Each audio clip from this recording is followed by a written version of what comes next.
বোন সেলফি দিও না ফেসবুকে। কেন? কারণ জাহান্নামের আগুন সহ্য করার ক্ষমতা আমাদের নেই। তুলতুলে গাল দুইটার কি হবে জানো? তুলতুলে গালের ছিটে ফোটা অস্তিত্ব থাকবে না, শুধু আগুন থাকবে মুখমণ্ডল জুড়ে। কি বিশ্বাস হয় না? বিশ্বাস না হলে সূরা ইব্রাহিম 50 আয়াতের অর্থ দেখো। এখানেই শেষ না বোন, আল্লাহর বাধ্যতা না করলে অনন্তকাল জাহান্নামে পুড়তে হবে। যখনই গায়ের চামড়া পুড়ে কয়লা হয়ে যাবে তখনই তার স্থলে নতুন চামড়া সৃষ্টি করে দিবেন আল্লাহ, যাতে পাপীরা গুনাহের শাস্তি পরিপূর্ণভাবে ভোগ করে। এটা আমার বানিয়ে বানিয়ে বলা গল্প না। সূরা নিসা 56তম আয়াত এটি।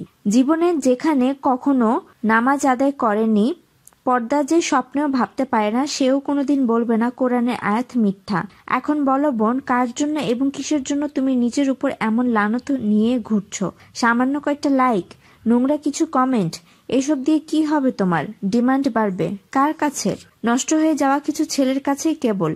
বাবা মা মেরে পিটে মানুষ করতে পারেনি এমন কিছু ছেলে আর কিছু ব্যক্তিত্বহীন ছেলেই তোমার ছবিতে কমেন্ট করবে ওয়াও হট।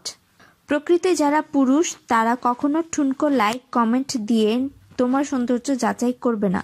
তবে কার জন্য নিজেকে একটু একটু করে সস্তা করছো? তুমি তো সস্তা জাতি নও। তুমি তো সেই জাতি যাদের জীবন্ত কবর দেওয়ার প্রথা থেকে তুলে এনে পুরুষের জন্য চক্ষু শীতলকারিণী বানানো হয়েছে।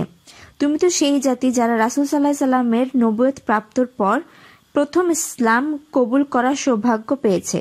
তুমি তো সেই জাতি দুনিয়াতে থাকা অবস্থাতেই জান্নাতের নেত্রী হওয়ার সুসংবাদ পেয়েছে। তুমি তো সেই জাতি যাদের পদতলায় জান্নাতের ঘোষণা দেওয়া হয়েছে। তুমি এতটা সস্তা নও যে নষ্ট হয়ে যাওয়া একদল কাপুরুষের লাইক কমেন্ট নিয়ে তোমাকে নতুন করে যাতে উঠতে হবে। সময় হারানোর পূর্বেই সব সেলফি টেলফি সরাও বোন। অন্যের মনোরঞ্জনের জন্য নিজেকে জাহান্নামী করার মতো বোকা তুমি নও।